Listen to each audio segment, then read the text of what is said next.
కానీ ఓటమిని జీర్ణించుకోలేక, మా ఓటమిని జీర్ణించుకోలేక, జగన్మోహన్ రెడ్డి గారి ఓటమిని, ప్రొద్దుటూరు నియోజకవర్గంలో నా ఓటమిని జీర్ణించుకోలేక అవమాన భారంతో విజయవాడకు పోయి కృష్ణానదిలో దూకి బలవంతంగా మరణాన్ని స్వీకరించిన ఈ ఆత్మీయ మిత్రుల్ని తలుచుకుంటే గుండె బరువు ఎక్కుతుంది. శివప్రసాద్ రెడ్డికి 11-12 కోట్లు అప్పు తెచ్చిచ్చినాడు. అప్పులు ఊర్లో ఆ అప్పులు ఇవ్వకపోవడం వలన ఆయన సూసైడ్ చేసుకున్నాడని విస్తృతమైన ప్రచారం చేసినారు, బంగారెడ్డి పేరుతోనూ నా పేరుతోనూ. అబద్ధాలతోనే మీరు గెలిచి మేము ఓడిన తర్వాత కూడా ఇంకా అబద్ధాలతోనే మమ్మల్ని సాధించాలనే ప్రయత్నం చేస్తూ ఉంటే దీన్నైనా మీరు గమనించండి ప్రజలారా.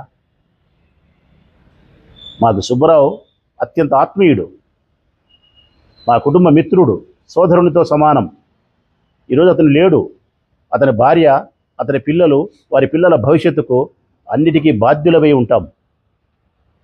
వారిని తిరిగి సంతోషంగా జీవితంలో ఉంచడానికి కావలసినటువంటి స్థితి ఎంత చేయాలనో అంతా మేము చేస్తాం.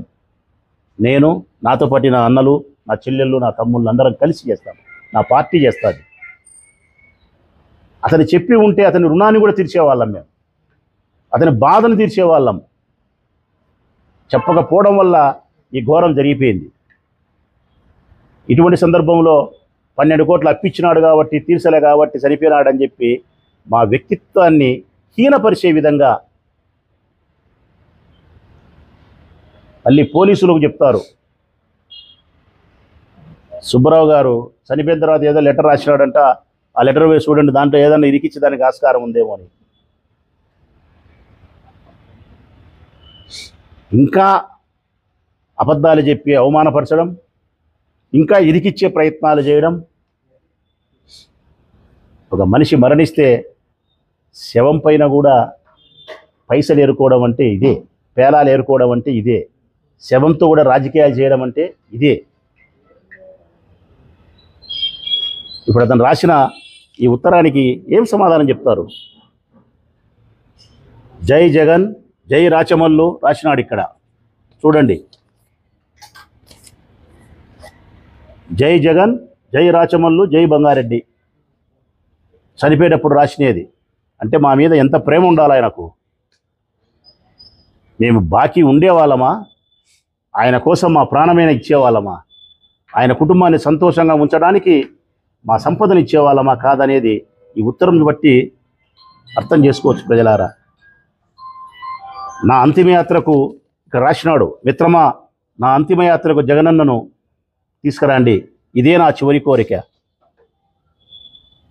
రాచమల్లన్న మంత్రి కావాలని నేను కోరుతా ఉన్నా. ఇంతటి ప్రేమ కలిగిన ఆత్మీయుని పట్టుకొని ఎంత అన్యాయంగా మాట్లాడతారు. నేను ₹1,00,000 బాకీ ఉండా అని చెప్పి రాసినాడు ఆయన. 10 సంవత్సరాల కిందట నేను మొదటిసారి ఎమ్మెల్యే కాకముందు ఉండే బాకీనే గుర్తుపెట్టుకొని రాసిన వాడు నేను 10 కోట్లు బాకీ ఉంటే రాయడా? అతనికి రావాల్సిన ₹672 కూడా రాసినాడు. అతను ఇవ్వాల్సిన ₹200 కూడా రాసినాడు. ఆర్యవైశ్యులు చాలా క్రమశిక్షణగా ఉంటారు. ఆర్థిక లావాదేవీల విషయంలో కానీ, జీవితంలో కానీ అడ్డదిడ్డంగా వాళ్ళు ప్రయాణించరు.